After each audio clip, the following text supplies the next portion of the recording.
ಬಾಗಲಕೋಟೆಯಲ್ಲಿ ಶಾಲಾ ಪ್ರಾರಂಭೋತ್ಸವ ಭರ್ಜರಿ. ತಿಮ್ಮಾಪುರ ಬೇವಿನ ಮಟ್ಟಿಯಲ್ಲಿ ಎತ್ತಿನ ಬಂಡಿ ಮೆರವಣಿಗೆ. ಬಾಗಲಕೋಟೆಯಲ್ಲಿ ಶಾಲಾ ಪ್ರಾರಂಭೋತ್ಸವ ಭರ್ಜರಿಯಾಗಿತ್ತು. ತಿಮ್ಮಾಪುರ ಬೇವಿನ ಮಟ್ಟಿಯಲ್ಲಿ ಎತ್ತಿನ ಬಂಡಿ ಮೆರವಣಿಗೆ.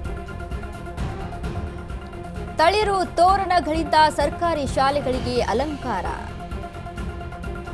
ಶಾಲೆಯಲ್ಲಿ ಹೂ ನೀಡಿ ಮಕ್ಕಳನ್ನ ಸ್ವಾಗತಿಸಿದ ಶಿಕ್ಷಕರು.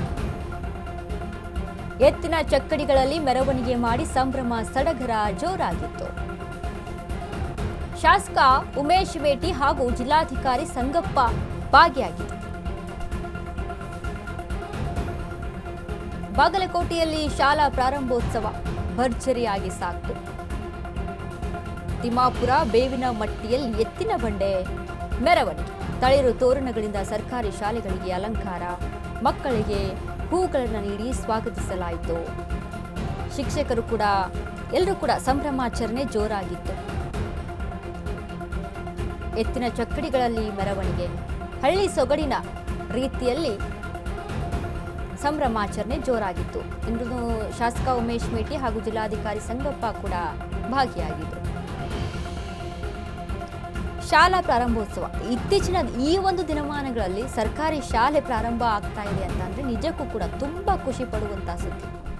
ತುಂಬಾ, ಯಾಕಂದ್ರೆ ಈಗಿನ ಖಾಸಗಿ ಶಾಲೆಗಳ ದರ್ಬಾರ್ನಿಂದಾಗಿ ಈಗಿನ ಫಾಸ್ಟೆಡ್ ಏನು ಎಜುಕೇಷನ್ ಬರ್ತಾ ಇದೆ ಅಲ್ಲ, ಇದರಲ್ಲಿ ಸರ್ಕಾರಿ ಶಾಲೆಗಳು ಮಗಚು ಹೋಗ್ತಾ ಇದ್ದಾವೆ, ಮುಚ್ಕೊಂಡು ಹೋಗ್ತಾ ಇದ್ದಾವೆ.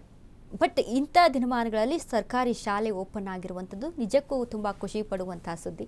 ಯಾಕಂದರೆ ಸರ್ಕಾರಿ ಶಾಲೆಗಳಲ್ಲಿ ಓಪನ್ ಆದರೆ ಸಾಲರು ಅದಕ್ಕೆ ಸಿಗಬೇಕಾದಂಥ ಎಜುಕೇಷನ್ನು ಸರಿಯಾದ ರೀತಿಯಲ್ಲಿ ಎಜುಕೇಷನನ್ನು ಕೊಟ್ಕೊಂಡು ಶಿಕ್ಷಕರ ನಿಯೋಜನೆ ಆಗಿರ್ಬೋದು, ಮಕ್ಕಳಿಗೆ ಸಿಗಬೇಕಾದಂಥ ಸಕಲ ಸೌಕರ್ಯಗಳೊಂದಿಗೆ ನಡೆದ್ರೆ ನಿಜಕ್ಕೂ ಕೂಡ ಅಲ್ಲಿನ ಮಕ್ಕಳು ಉದ್ಧಾರ ಆಗುವಂಥದ್ದು.